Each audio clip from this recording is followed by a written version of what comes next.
this is a problem. There's some mental instability here. There's some spiritual instability here, because you're not going to tell me that you twerking, turning your tail up in a 2-3-year-old's face. You're not going to tell me that just goes away. You're not going to tell me that doesn't have long-term damage, long-term impact going forward. And whatever seeds you plant in a child, that's what's going to sprout.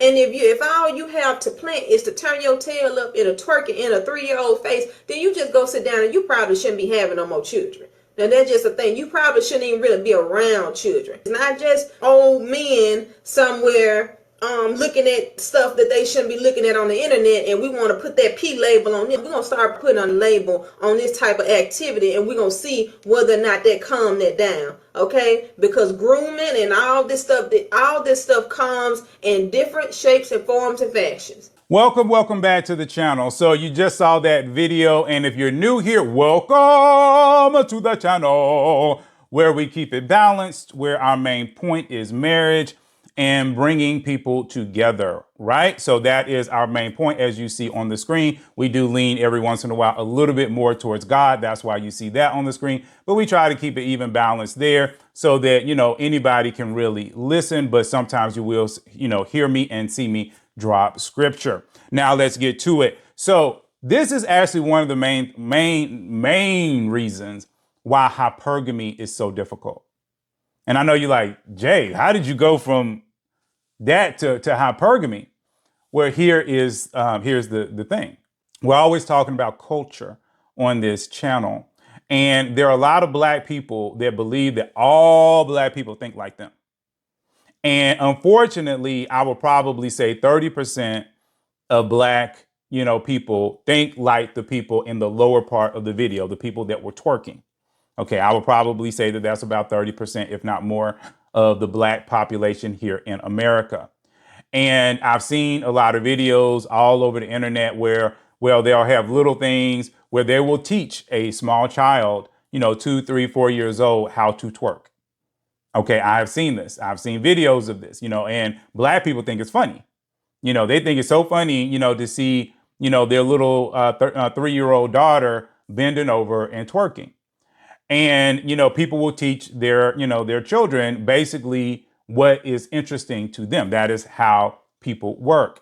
So you say, again, Jay, how do you go from that to hypergamy? Well, the big issue with hypergamy is simple. It is the ability for a woman, generally a woman, sometimes it can be a man, but it's generally a woman, to date outside of her socioeconomic bracket. Okay? So this is her leaving her socioeconomic bracket to jump into a new socioeconomic bracket. So many of you that follow me know that I was raised lower middle class, what a lot of people might consider lower middle class. So I was right there on that borderline, about to leave the middle class. But I was right there holding on. My parents was holding on. All right. So what is the difference? Okay. If I ran into a woman who was drop dead gorgeous and she was working at McDonald's or she was working in a call center and that was her reality, she thought those types of things were funny. She thought that was fun, and she liked to even do recreational drugs, and everything about her energy, was really quote unquote lower class. Then when she's trying to talk to me, it would be very difficult for me, because the only way she could really talk to me is that she would have to leave about 90% of that behind. And most people have a very difficult time leaving their culture because their culture is ingrained in them.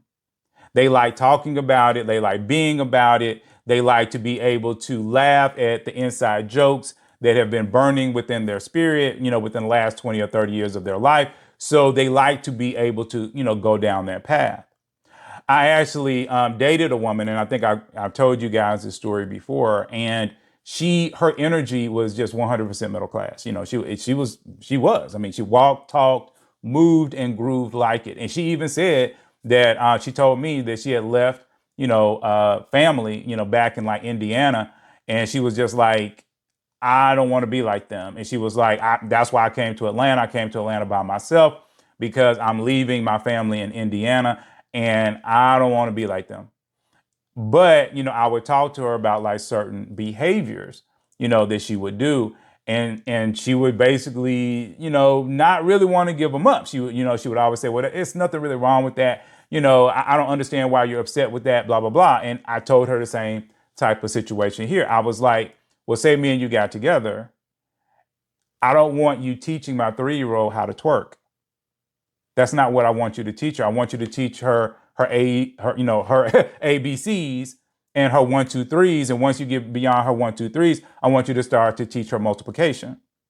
Because yes, there are children that can multiply and divide, and they're under 5 years old. But see, what you teach your children, even at a young age, does matter as they get older, because when they get in front of teachers, starting in kindergarten, those teachers are actually going to stereotype them and have prejudice toward them based off of how they act in class, what they do for fun, and how much knowledge that they have. They're going to do this. I mean, we have study after study that shows this. And so anything that you do to your child that puts them in a certain position could hurt them down the line. And so somebody that is a middle class or upper class black man, okay, since this is really any race, white man, whatever, but they're not going to allow you as a woman to come in and basically teach their child behavior that is not going to be about legacy. Because the big thing about a lot of people that are at a certain level of life, they're thinking about legacy. So they're not just thinking about themselves. They're thinking, okay, I have this real estate empire. I have this food truck empire. I have, this cosmetic empire. Okay, but if I leave it to my children, I have to understand that my children have to have all the pieces in their head in order to make this work. Now, I'm not against twerking. Don't get me wrong.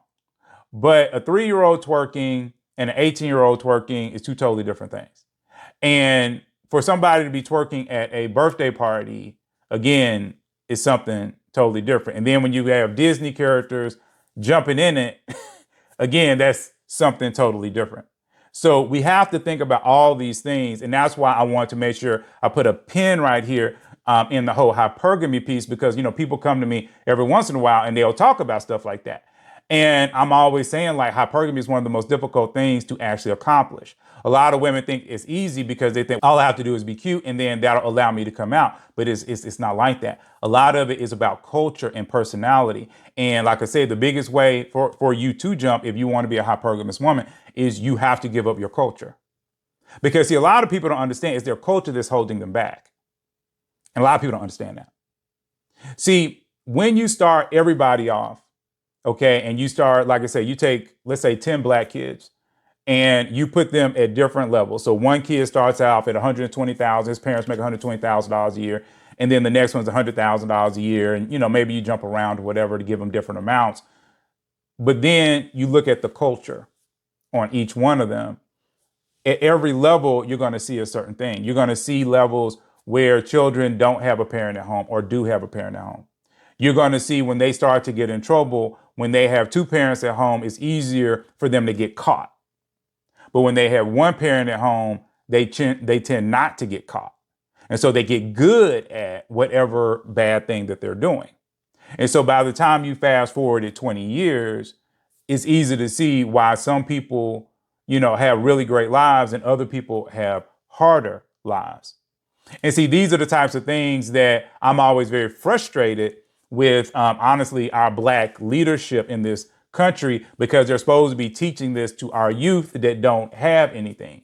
But what they would rather do is basically make money off of these so-called nonprofits instead of actually taking care of these kids. They put a basketball in their hand or a football in their hand instead of teaching them the value of education, and not just education, but also home training in doing the right thing, even if you don't want to do it, which is what I call maturity. Go into what she's directly talking about. And part of it is child abuse. Part of it is being a godly woman. Part of it is just being a loving, nurturing mother. So one of the first things I will say is that a lot of women are not nurturing. We have to, again, get rid of this stereotype. People, People have actually done studies on this and people are constantly coming up. But again, that's a stereotype. It's always been a stereotype that, women, once they see their child, they're going to love their child and become nurturing. No, a lot of women, they're never nurturing, throughout their entire lives. All right. So we have to kind of keep that in balance. Then again, this whole concept of being a godly woman, again, how do you really define that? But to her point on it, I think that the behavior is not going to help these children. And so that is really the whole point. Is it something that's going to help them or hurt them? And so that, from that perspective, that's where I would go, into that. Now, some of the other people are talking about is that, some people saying that, people have gone through things in the past and this is what we're doing today based off what they've done. Other people are saying, dear black man, I like that one, fight for full custody. Not one father in sight is what another person says. And then somebody says, you see this type of behavior with black mothers. Sometimes I swear these young ghetto women don't care. This is a lost generation. These are all different things that people are saying. And one of the things that I would definitely say is, y'all know how I feel about black fathers. I believe black fathers need to be there. And, I'm just being real, because sometimes what's going on is you have an energy within someone and they just have fun energy. They just want to have fun. And if you had a father that did not have fun energy, because men can have fun energy too. And if you have a father that did not have fun energy, they could actually corral, some of this behavior and make it just a little bit easier. But I think, again, that doing this, creates, like I say, so many problems, within the child, because the child gets used to this. They walk in this and this becomes their culture. And see, remember, a lot of what we're talking about today, even with black men and black women, is that a lot of black women are saying, well, like I say, they would look at a guy like me and they would say, oh, you're educated lame. And there was actually people out here that were calling men like me educated lames. But you have to think about which type of woman would call me an educated lame. Well, it's the little girl that was twerking that's now 25. That's who would call me an educated lame. Why? Because their whole world has been existing in a thing about having fun, doing things, worry about today, never about tomorrow. Okay. And no one really taught them the levels of discipline. And so when they run into me, I'm very disciplined. I'm very organized. They might like hanging out with me because I can get some of the things that I want out of life. But they don't like the fact that if they say, hey, well, let's go to the club and pop bottles. And I'm like, no, I ain't doing that. And then they're like, well, you lame. You're not fun. And see, that's the whole thing, because see, that behavior is not going to turn into a life that's really going to bless you. That is a behavior that's going to add drama, to your life. And there's nothing wrong with having fun. Don't get me wrong. There's nothing wrong with having fun, but it's about how you're dealing with that energy. So I never want, like I said, I never want to, demean anything, because it's not about that. What it's about is having that maturity and discipline on top of whatever energy you have to actually build about success. And when you're going into marriage, you have to have really good energy in order to sustain it, to make it, and actually for it to be a blessing. And this is one of those things for men and women. You have to have conversations with your person to make sure that they're on the same path as you. Okay. And then you also have to watch them. And I'm always talking about that, especially for the women. You have to watch the behavior, because just like we want to beat up on the women in this video, there could be little boys in there too. And those little boys grow up as well. And so that energy will still be on them. And see, that's how a lot of women end up, really frustrated, because they end up with a dude that's working like that. That when he was 2 years old, his mama was telling him to twerk, or telling his sister to twerk, instead of teaching them their ABCs and 1, 2, 3s. Anyway, please like, please subscribe, and I'm going to see you all in the very next video.